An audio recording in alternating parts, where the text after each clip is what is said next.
내 자식은 절대 고통당하면 안 돼, 스트레스 받으면 안 돼.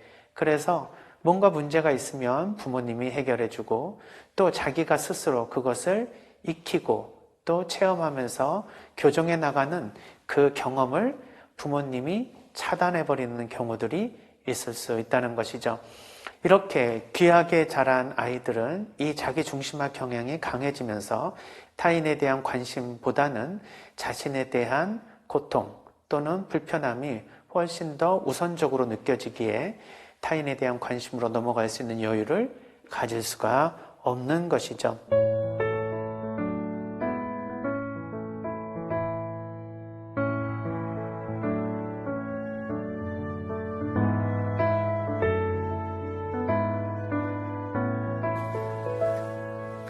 천미 예수님, 형제 자매님들 안녕하십니까? 박현민 신부입니다. 오늘은 현대의 그 정신 건강에 대해서 요즘 관심들이 많이 계시는데요.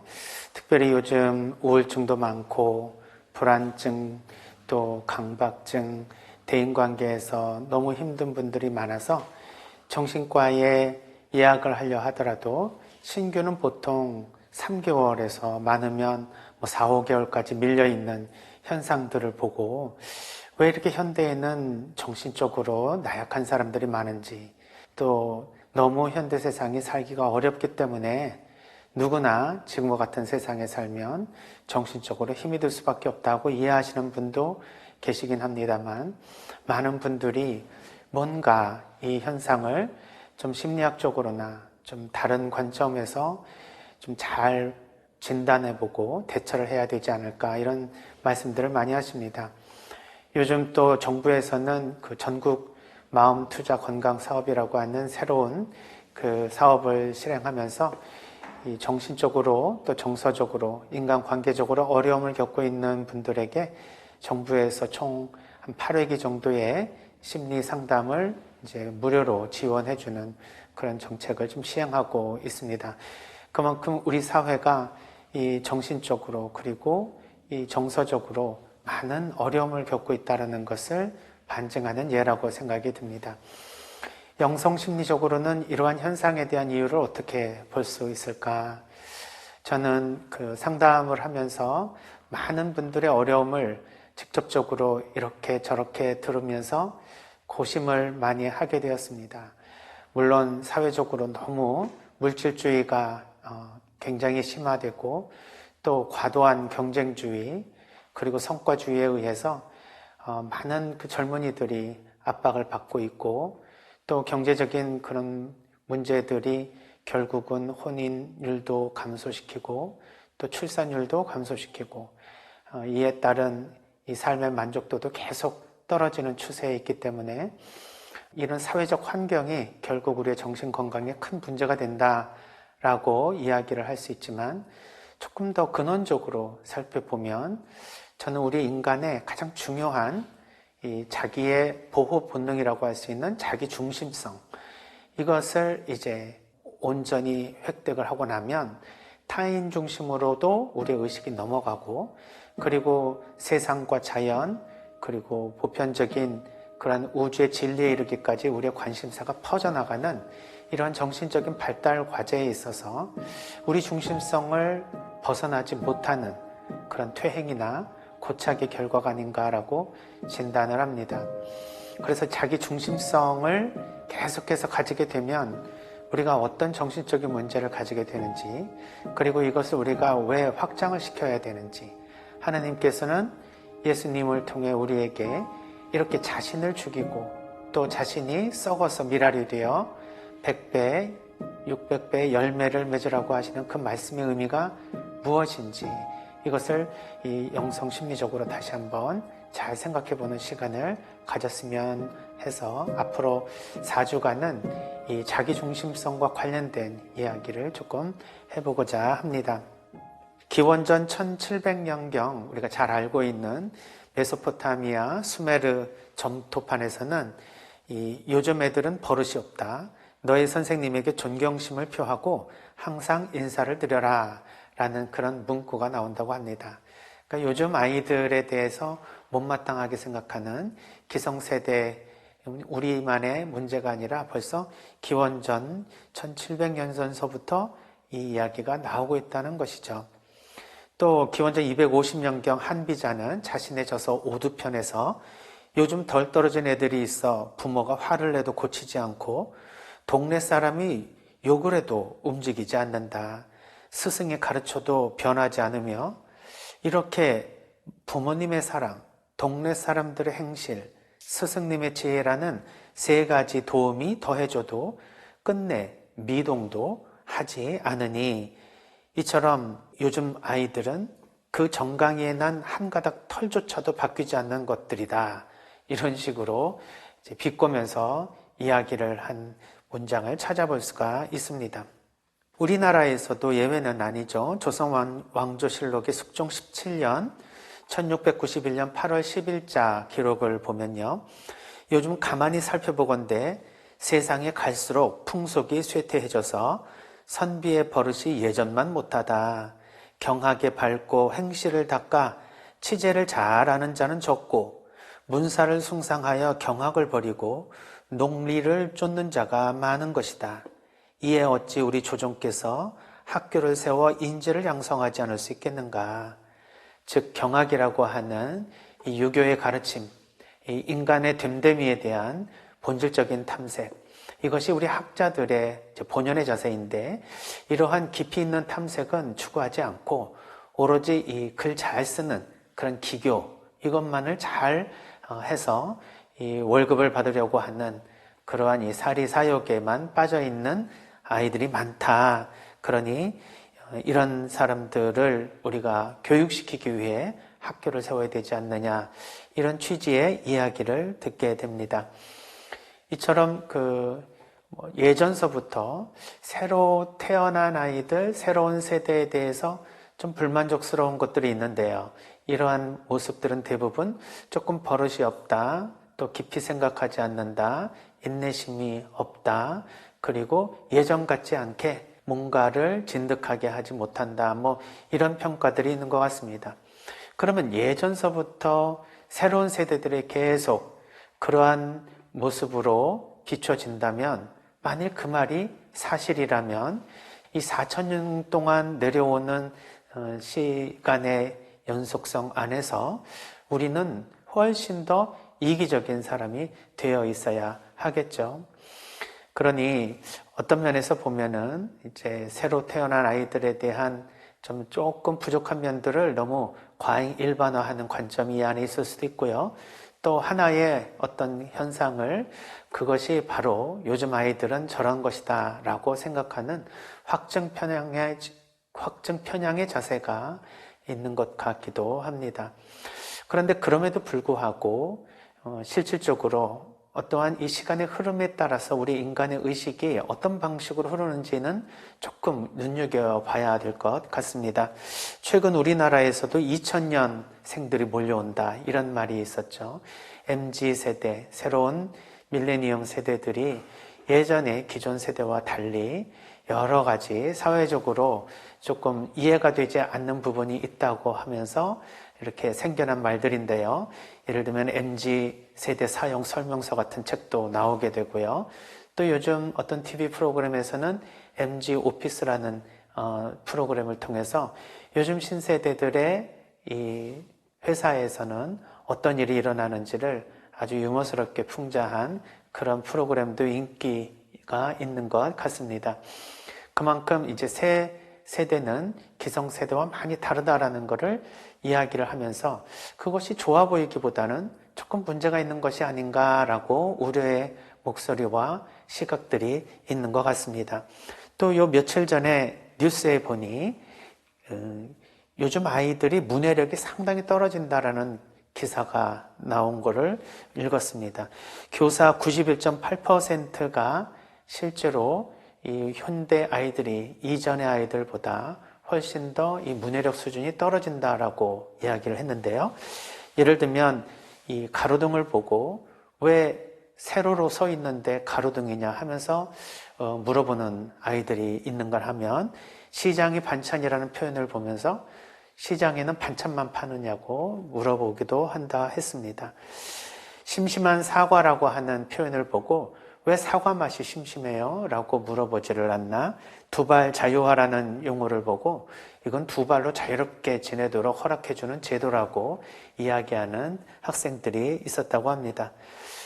이 학교 교원단체 총연합회에서 설문조사를 한 결과 학생의 총 10명 중에 2명은 이러한 문해력에 큰 난조를 보이고 있음을 알 수 있었습니다. 이런 그 현상의 원인은 핸드폰 사용이 너무 과하고 책을 읽지 않는 이러한 현상 때문이라고 이제 진단을 하고 있는데요. 제가 보기에는 이제 이렇게 책을 읽지 않는 이것이 바로 우리의 자기중심성 성향에서 타인중심성 성향으로 넘어가는 발달 과정에서 뭔가 장애를 일으키는 것이 확실하다, 이런 생각이 들었습니다. 예를 들어 보면 이 발달 심리학자 중에 피아제라고 하는 심리학자가 있는데요. 이 심리학자 얘기를 간단하게 잠깐 설명을 드리도록 하겠습니다. 우리 인간이 태어나서 이러한 그 신경계의 발달, 그리고 이런 정서, 인지 발달들이 계속해서 일어나게 되는데, 태어나자마자 0세에서 2세까지는 감각운동기라 그래서 우리의 신체적인 감각을 통해서 정보를 받아들이는 시기이고요. 그리고 2살 때서부터 7살까지는 전조작기라고 해서 자기중심성이 형성되는 시기라고 합니다. 그러니까 이때는 내가 보는 것을 통해서 세상을 인식하게 되는데요. 나와 너의 구분이 없기 때문에 내가 보는 세상이 다른 사람도 그렇게 보는 것처럼 생각이 되는 것입니다. 그래서 내 쪽에서 보는 생각, 내 쪽에서 보는 느낌이 다른 사람에게도 똑같이 있을 것이라고 생각하는 게 이 자기중심성인데요. 이 자기중심성을 이제 7살에서 12살까지 넘어가게 되면 구체적 조작기라고 하는 발달 단계를 넘어가면서 탈중심화가 이루어집니다. 즉, 나는 이렇게 생각하는데 저 사람은 저렇게 생각하지 않네? 나는 이것을 좋다고 느끼는데 쟤는 싫다고 느끼네? 하면서 다 세상 사람들이 나와 똑같지 않고 또 똑같이 느끼지 않는다라는 것을 알게 되죠. 그러면서 내가 가지고 있는 생각과 감정을 타인이 가지고 있는 생각과 감정과 비교해보고, 또 내가 좋다고 타인이 좋은 것은 아니니까 타인이 좋게 하기 위해서 내가 어떻게 행동해야 되는지에 대한 생각을 하게 되죠. 즉 7세와 또 12세 이 사이에 자기중심적인 성향이 타인으로 넘어가서 타인을 공감하고 이해하는 방식으로 이 탈중심화라고 하는, 이 용어로 표현될 수 있는 이 자기 성장을 이루지 못하면 그 이후에는 이렇게 우리가 신체적으로 성장판이 한번 닫히면 이렇게 신체적으로 자라지 않는 것처럼 이 성장 과제를 이행하지 못하고 넘어갔을 때 여기에 대한 결핍이 아마 평생을 아마 자신에게 힘들게 작용될 수 있다는 것, 이것을 이제 심리학자들은 강조합니다.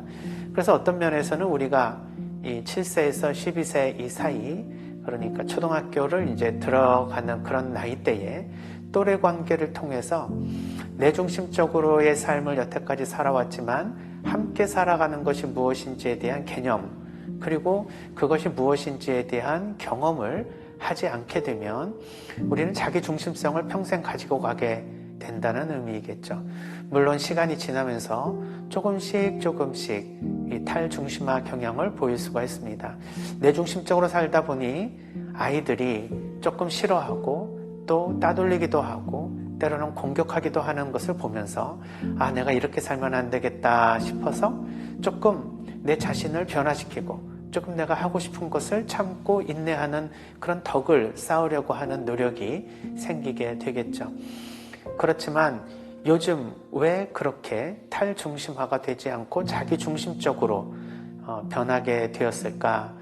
이것은 그러한 이 스트레스를 받았을 때 내가 나만 생각하면 안 되겠구나 하면서 타인을 향해서 나가는 그 마음과 행동에서 오는 고통을 수용하고 인정하지 않고 회피하려고 하는 교육 방식이 아마 여기에 크게 작용했을 것이라고 학자들은 보고 있습니다. 즉, 내 자식은 절대 고통당하면 안 돼, 스트레스 받으면 안 돼. 그래서 뭔가 문제가 있으면 부모님이 해결해주고 또 자기가 스스로 그것을 익히고 또 체험하면서 교정해 나가는 그 경험을 부모님이 차단해버리는 경우들이 있을 수 있다는 것이죠. 친구들도 관계가 안 좋으면은 다른 친구들을 만들어주거나 아니면 그 친구들과 억지로 화해를 시켜주는 부모님의 간섭이나 개입이 오히려 아이들에게 자기 중심성에서 타인 중심으로 넘어갈 수 있는 기회를 박탈할 수 있다고 볼 수 있습니다. 이렇게 귀하게 자란 아이들은 이 자기 중심화 경향이 강해지면서 이제 세상을 자기 중심으로 생각하게 됩니다. 타인에 대한 관심보다는 자신에 대한 고통 또는 불편함이 훨씬 더 우선적으로 느껴지기에 타인에 대한 관심으로 넘어갈 수 있는 여유를 가질 수가 없는 것이죠. 신학교에서 이러한 일이 있었습니다. 보통 이렇게 네모난 정사각형 테이블에 4명의 신학생들이 앉아서 밥을 먹는데요.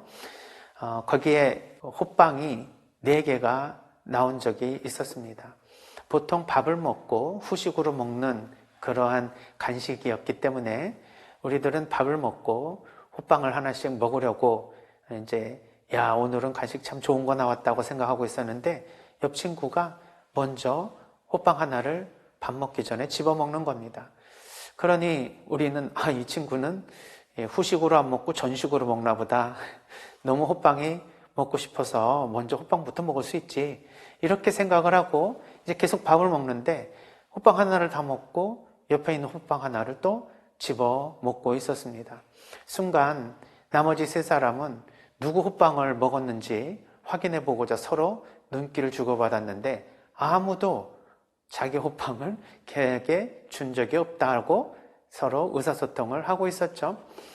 그렇게 의아해하는 과정에서 어느새 3번째 호빵이 그 친구 입에 들어가기 시작했습니다. 그러자 그 옆에 있는 저희 친구 한 그 신학생이 화를 내면서 말했습니다. 너 왜 우리 호빵 집어먹고 아무 허락도 안 받고 다 먹으면 어떡하니? 이렇게 나무라니까 그 친구가 의아해하면서 아니 이게 니네 호빵이야? 이렇게 이야기를 했습니다. 우리는 처음에 그 말이 무안해서 그냥 자기 방어를 하려고 그렇게 말했나 보다 이렇게 생각했는데 사실 정말 여기에 어떤 상황인지를 모르고 한 말이었습니다.